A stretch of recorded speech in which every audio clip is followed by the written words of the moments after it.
for my son, for Australian food, and for the entire world. It was a day when the media was specially invited, a huge event with the new Crocodile packed with people. The event was about proud parents showing off their new baby at the start of a new year and introducing him to a way of life that he will lead as part of the world's best-known wildlife family.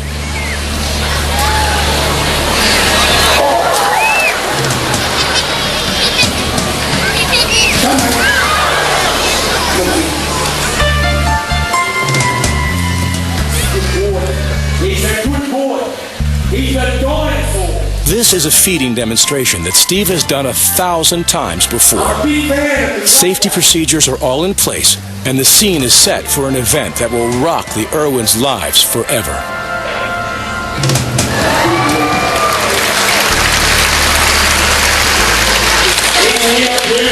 Hey, Terri, now let's see if little Bob can feed.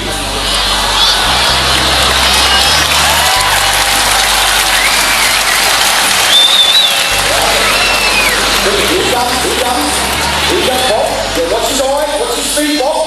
Watch him. Here he comes, Bobby. And walk. Good boy, Bob.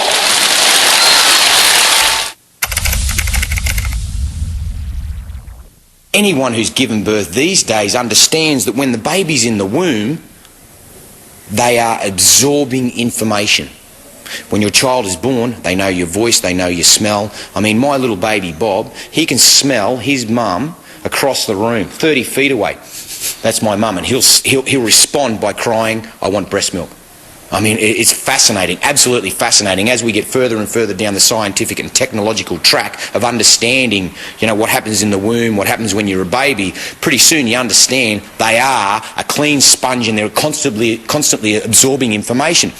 Interestingly enough, in that if you wait until your child is like 4 or 5 years of age and then you try to teach them about crocs, nightmares, horror, frightened, scared, these are the things that happen. You've got to start when they're little tiny pink things, otherwise they can't handle it. They cry, the fear factor is just immense and they can't get over it. The question came up, when do you introduce a child to the arena of wildlife? Well, that is a very good question. You tell me. Should Robert be 2 months old, 2 years old, 12 years old? Do I wait until he crawls in with a crocodile because he doesn't know any better and then say, gee, I wish I'd taught him about that? Do I wait until a child pulls a pot of boiling water down on them before I teach them about a hot stove? Or do I take them in the kitchen? It was never intended as a publicity stunt. The fact that it blew out of the water is due to the fact that one camera had an angle that made it look sensational, and that captured the world's media attention. If those people making those comments had been there at the time, they would have realised that was certainly not the case. I think everybody got caught up with the baptising of baby Bob and the speech that Stephen made, and it had certainly nothing to do with a media stunt. Steve was taught about crocodiles by his parents in the same way that he is destined to teach his son.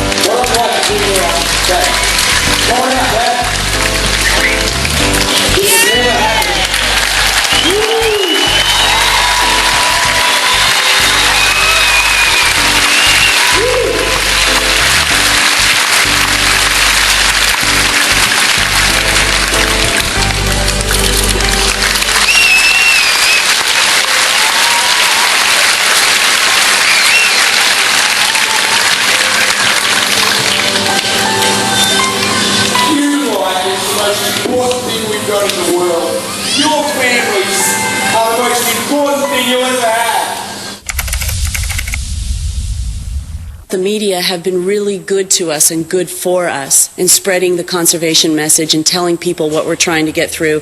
And often on a moment's notice, we'll call up the paper and say, oh, this is a really important story. We've got to get the message through. You know, snakes aren't evil. This is what's going on, that we're doing a crocodile rescue. They've been really great and continue to be very good and very much on side. Steve and Terri gave their first interview on the controversial topic here first with Australia's most respected talk show host, Andrew Denton. Australia's first family of fauna, Steve and Terri Irwin.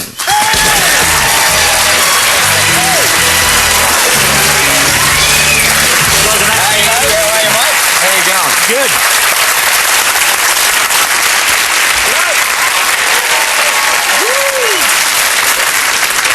What's he like to live with? He's just exactly what you'd imagine. Full on. Yeah? Absolutely full on. Everything is amazing to Steve. He's just so enthusiastic about everything. But you know what I appreciate about Steve is he's never changed. His ethics have never wavered. The wildlife comes first no matter what. It's In amazing. what ways are you two different? I'm good looking. Beyond the surface. I'm high as a kite, mate. I'm flat out like a lizard drinking all the time. You know, I have trouble just sitting here. Whereas Terry's very calming, really quite stable. She's like a big old chunk of, not a big old, but a chunk of concrete. You know, really good, very solid and very stable and very neutral, very Switzerland. Whereas I'm just flat out. Well, let's talk about the incident that was probably a setback towards the end of last year, the Baby Bob incident. Well, there was an extraordinary reaction around the world. I think the New York Post headline was "Steve Irwin, Australian for Stupid." It was just one of the many. That was a good one. My favorite was Crocky Horror Picture Show. Every expert in the world has been all over us, you know. Yeah. As the media's like just been right there and very focused. And they meet Bindi and they're like, crikey, you know, she's the most well-rounded, croc-savvy child on the face of the earth. How's this? We're in Lakefield There's National... not a big field of croc-savvy kids, but yeah. You know, and it's all about where we live and what I do. If my children aren't croc-savvy, then I'm a bad parent. Were you surprised at the reaction? Oh, Totally. Totally broadsided. You know, it was the big family day, and then, bang, we just got struck. A devastating blow, which we've got a beat on it now, but we're forging ahead, and really sorry that we scared anyone, but we are kind of like the Addams family. Was it the first time you felt unloved? No, heck no. Oh God, no, mate. You know what it's like, crikey. You want to be a mate, have a look at any celebrity. It's all about going up and coming down, mate. It's about the peaks and it's about the troughs. This is a really big, heavy trough. I mean, the only thing worse than that is having a family member taken from me. That was really bad. But you have your peaks, and I was riding, mate. I was surfing up there, right up there for so long. You're going to take a fall. I took a fall, and we're just about halfway back up. We're getting back up. For Baby Bob.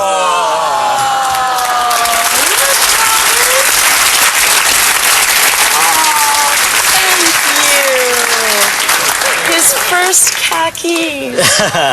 And his first